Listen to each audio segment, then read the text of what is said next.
Hello friends, in today's video I'm gonna be walking through how to spoiler on Discord. So here is two options to spoiler. One is text spoiler and another is image spoiler. So first of all, let's see how to spoiler text.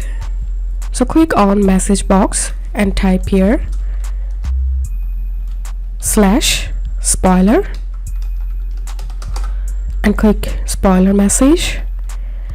And now type here your text you want to make spoiler,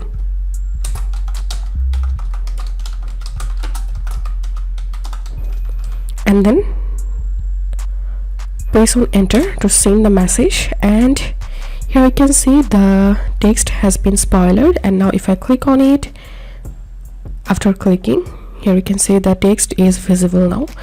And now let's see how to spoiler image. So you have to click on this upload icon, upload a file, and select the photo that you want to make spoiler, and click on this pencil icon and check this option mark as spoiler and tap on save and press on enter to save the image.